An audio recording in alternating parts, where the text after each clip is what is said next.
Hi everyone. Last night we got called into a house fire that wasn't really a house fire, so all good. But what it reminded me of is the 3 zones that we have in the fire brigade, and the 3 zones are exactly the same in sales and marketing in your business. And what I mean by that is, right, so let me give you the 3 zones. So there's the obvious one, the hot zone.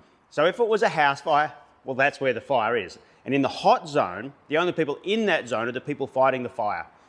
Outside of that zone, we have a warm zone. Now in that warm zone is everyone else, and that's where a lot of the action is actually really happening. So it's got, the fire brigade appliance. It's got the backup crew for the fire brigade. It's got the ambulance. It's got the police. It may have a rehab. It may have all sorts of infrastructure there to help make sure we put out the fire.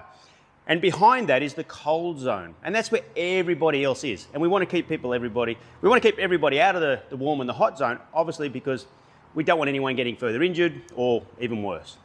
But in business, it's the same. You have the same 3 zones.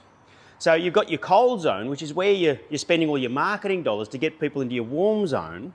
And then in your warm zone, you're doing all your effort and energy, which is where the real action happens, to get people into your hot zone. In other words, they become your clients.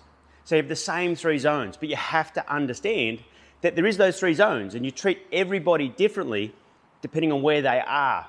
Not because someone's going to lose their life like they might in the fire brigade. We don't want that, but you do want to grow your business. So you get people from the cold zone to the warm zone by marketing. You get people from marketing into sales through the warm zone, so they become in the hot zone, which is now they're actually a client. And you need to treat people different in each of those zones. So understand your zones. And there's more zones, but understand those 3 zones: cold, warm, and hot.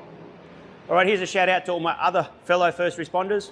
Thanks for being a part of the team, and I'm looking forward to hearing more of your success stories too. And just remember, strive for healthy, wealthy, and wise, and we'll talk soon. See ya.